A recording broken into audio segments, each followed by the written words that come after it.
West Bengal gi Darjeeling dagi chauranga kilometer 30 muk thapna India gi khwaidagi 100 oiraba hill station ama lei.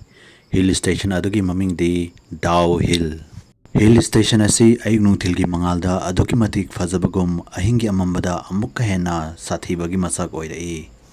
Mafam adugi maming yamna chatlaba Victoria Boys School haibasi BHOOT Pret Atma kayana koshinduna leiba mafamni haina hainai. Tha ahumgi school gi winter vacation piba matamda school asigi manakta leiba mioi singna school adugi manungdagi yamna akiba khonjel kaya ama taba fangi haina so hainai. Nongma Victoria School gi 8th standard ki nupa masamana nomidangi sandhya gi matamda school gi library da lairik ama return toram laga mahaki hostel tamna lakhi. Ikhang khangaudana nupa machadu gi maningda chatpagi khonjel ama taraki amadi mi ama mahaki maningda inarakpagum sa torami. Ikhang khangaudana kanagumamana mahakpo kauraki. Nupa machaduna khudakta maning onthoklaga yengki adubu school gi corridor aduda mi amatta uba fangkide. Mahakna koeng yengbada school adugi corridor ri kachina amada nupa masama fi amuba setuna leptuna leiba uki. Mahaki school gi mamanaba singna mahakpo thawoina kinawagi damakta sanaba oirangmani khanduna mahak nupa masa adu tamna tapna changsinki.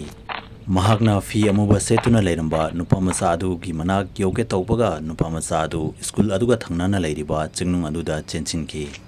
Farhan so nupa masa adu gi maning inaduna chingnungda chenchinki. Matam adu sandhya tarami amadi khara mamli tawbasu hauraklamni. Tapna Farhan chingnung adugi yamna manung tamna changsinlammi. Ikhang khangaudana Farhan gi maningdagi kanagumamna mahaki saganda yamna kanna pairakhi. Maduda Farhan khamprek khangki amadi yamna sathina kirami. Farhana khudakta maning othoklaga yengbada ahan oirap tawa nupa ama singjang paituna leptuna leiramba uki. Nupa aduna Farhanda mafam asida kaidauribano haina hanglakhi amadi mafam asi afaba mafam nate maram aduna mafam asidagi yamna yangna thokinaba taw haina hairakhi. Farhana nupa adugi wahai adu tabada mahakki manduna school tamna tapna chenchinki. Adubu lambida Farhana fi amuba setpa nupa machadu amukasu leptuna leiramba uki. Farhana handakti nupa macha si lemna tharoi khanbadagi mahaki maningda poriba bag adu lawthoktuna nupa macha adugi makokta langduna thakhi.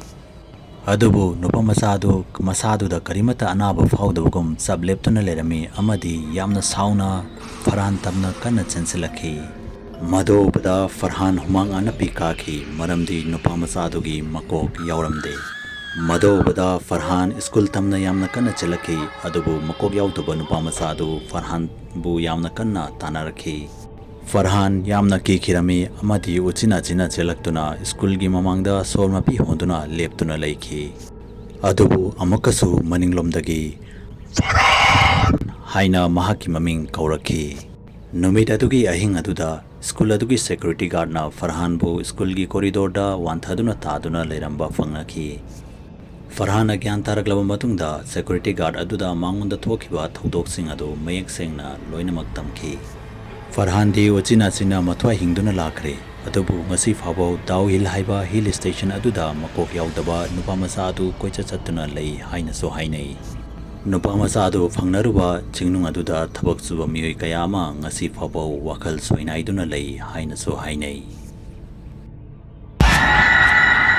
Facebook ta Manipuri horror story gi Facebook page fu follow tawiramu. Loinana karigumba warriors bu mayamna pambi taragadi channel asibu subscribe tawiramu amadi video asibu like and share amam ta tawiramu. Mathangi video da amuk unarasi habsiga loinana yangkopam loyangan bana mayam pamna mukti kainabagi yathang nezari.